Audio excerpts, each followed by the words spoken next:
for DJ Rocky's Secret Files.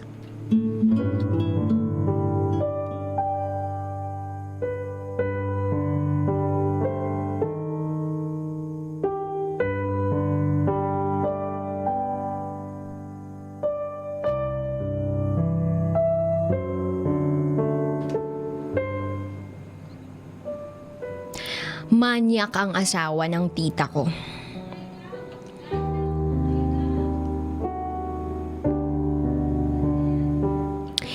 Palagi ako nakikinig sa inyo.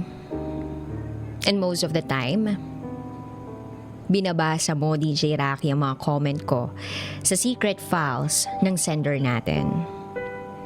Then one time sabi mo, sana secret file ko naman ang mabasa mo. At eto na nga, ready na ako na i-share sa inyo. Itago nyo na lang ako sa pangalang Maria, 26 years old, currently residing here in Dubai. I was 5 or 6 years old nung nasa poder na ako ng tita ko.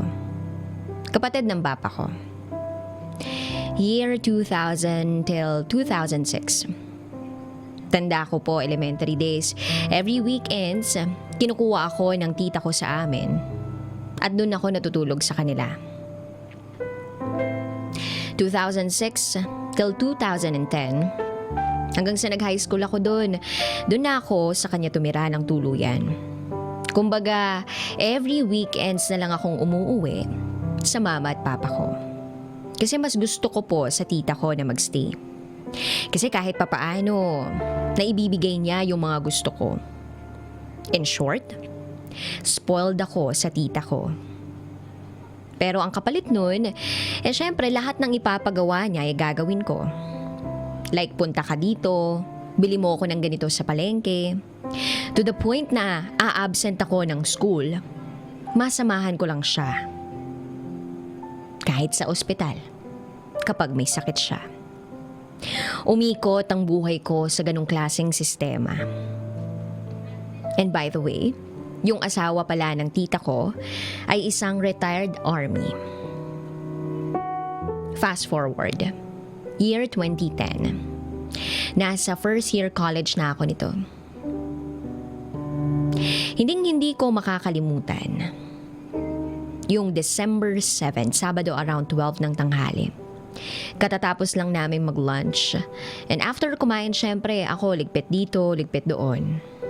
Around 2 p.m., may pasok talaga ako noon sa school pero out of nowhere, bigla ko na lang naisip na wag pumasok. Kasi bigla akong tinamad.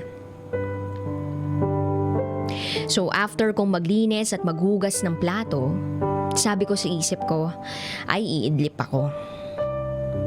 Bali yung kwarto na tinutulugan ko, katabi nun ay banyo. Tapos ang katabi ng banyo ay yung lababo. Yung kwarto ng tita ko medyo malayo sa kwarto ko. And I know, kada ganung oras tanghaling tapat, ang tita ko lagi siyang nagstay sa room niya. Tamang higa, nood ng TV, habang naka-on ang AC. Kasi takot siyang ma-stroke pag tumambay siya sa labas. So ako, kampante, na kahit umidlip, alam ko na si tita ay nasa kabilang kwarto lamang. Pagpasok sa kwarto ko, tinumbok ko na agad yung kama ko. Bali yung pwesto ng higa ko that time paharap sa pader at nakatalikod sa pinto. So once na may pumasok, hindi ko agad makikita kung sino. Tapos patay pa ang ilaw. Nakaidlip na ako nang bigla kong may maramdaman na pumasok sa kwarto ang isang tao. Pagharap ko, asawa ng tita ko. Oo, asawa ng tita ko ang pumasok sa kwarto ko. Bigla niyang hinawakan ang likod ko, pababa sa puwetan ko. Hindi ako makagalaw. Kaya ang ginawa ko, itinakip ko yung unan sa mukha ko at pilit niyang tinatanggal ito. Akma niya akong hahalikan pero naitulak ko siya ng malakas. At doon nakalabas ako ng kwarto. At doon ko nalaman na ang tita ko ay wala sa kwarto niya. Kaya ang lakas ng loob ng lalaking yun na gawin sa akin yun. Lumabas ako ng bahay ni na tita. At doon ako pumunta sa katabing bahay niya, na bahay ng anak niya. At nandoon ang tita ko, nakahiga sa mahabang upuan, at yung pinsan ko nagluluto ng pansit. Sa sobrang kaba ko, hindi ko alam kung magsasabi na ba ako o ililihim ko yung kababuyan ng asawa niya sa akin. Pinilit kong maging normal yung kilos ko, kunwari walang nangyari. Sabi ko sa pinsan ko, "Ate, tulungan na kitang magluto ng pansit." Natapos kaming magluto nang inutusan ako ng tita ko na dalhan ko daw yung isa niya pang anak ng pansit doon sa may bandang garahe na medyo malayo sa bahay ni na tita. At eto na nga, nakarating ako sa garahe na nanginginig pa rin. Nga pala, medyo close kami ng asawa ng pinsan ko na pagdadalhan ko ng pansit. Tawagin na lang natin siya sa pangalang Eka. Nung nakarating na ako doon, hindi ko na mapigilan tumuhulo yung luha ko. At doon ko na ikwento kay Ate Eka yung nangyari. Sobra siyang nag-aalala. While kinakwento ko yun, andun din yung pinsan ko na lalaki pero tulog siya. Maya-maya nung tapos na ako magkwento, nagpaalam si Ate Eka na bibili daw siya ng soft drinks. Alam mo, pag alis ni Ate Eka, siya namang dumating yung asawa ni tita. Sinundan niya pala ako sa garahe.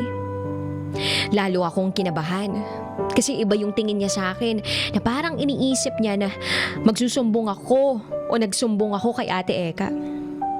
Ang ginawa niya, sumenyas siya sa akin na wag daw akong maingay. Mas lalo akong natakot at saka siya umalis. Ang hindi ko alam kanina, habang nagkukwento ako kay Ate Eka, gising pala yung isang pinsan ko. Pero nakapikit lang siya. Ang sabi niya sa akin, bakit daw hindi ako agad nagsabi kay nanay. Sa nanay niya. Ang sagot ko, kuya, natatakot po ako eh. Huwag niyo na lang po munang sabihin kay tita kasi baka kung ano pang mangyari sa kanya. Then December 8, 2013, kinabukasan Sunday, nagpaalam ako kay tita. Nauuwi muna ako sa amin. Total wala naman akong pasok at pumayag naman siya. Nung nakauwi na ako sa amin, doon ko kinausap si mama ko. Iyak ako ng iyak at iyak din siya ng iyak. Ang tanging sagot lang ni mama sa akin ay, "Pati ba naman ikaw, anak?" Nagtaka ako kaya sabi ko, anong pati ako? Hindi ko na ikukwento kung ano pa yung kinwento ng mama ko. Fast forward, hindi na namin sinabi kay papa ko yung nangyari kasi sobrang laki ng gulo ang posibleng mangyari pag nagkataon. Napag-usapan namin ni mama that day na babalik ako kay tita para magpaalam na babalik na ako uli sa amin. Pumunta lang ako doon para kunin yung iba kong gamit.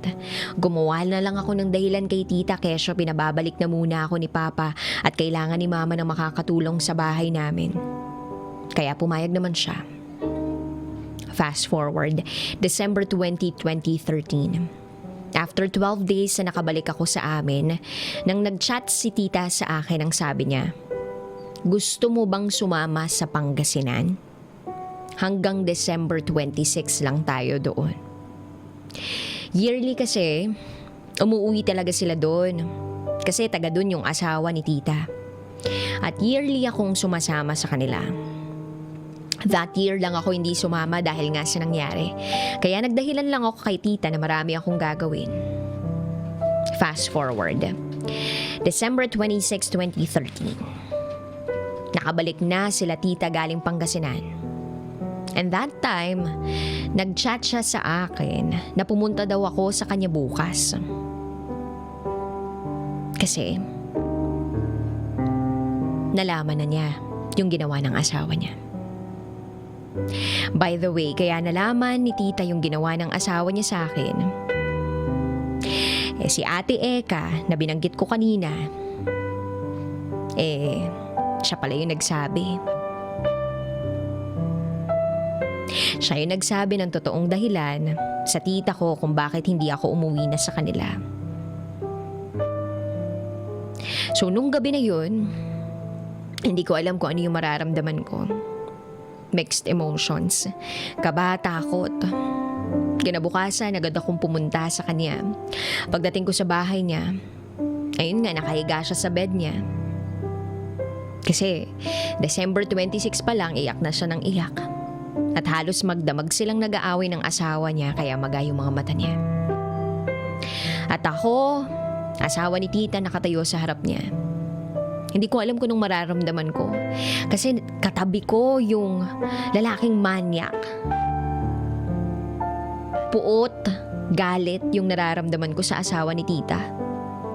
Tahimik lang kaming tatlo nang biglang nagsalita na yung asawa ni tita. At ang sabi niya ay, "Hindi ko magagawa yun kay Maria. Sa tinagal niyang tumira sa atin, maliit pa lang siya, para ko na siyang anak."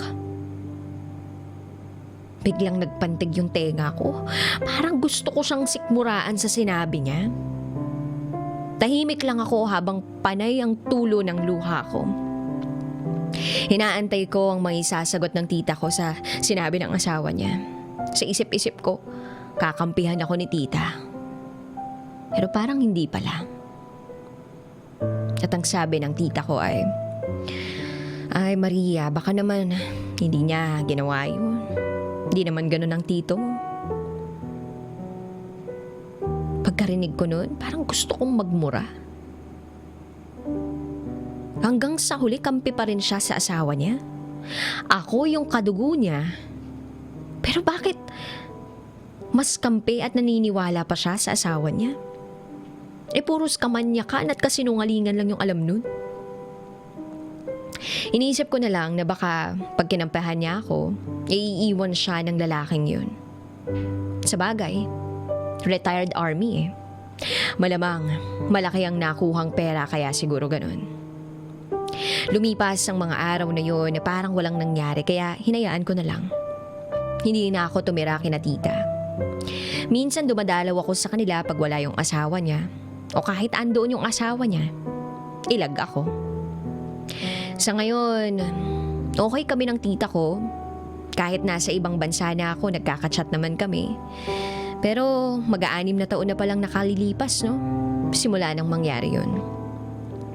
Pero hindi ko alam kung paano ko makakalimutan yun.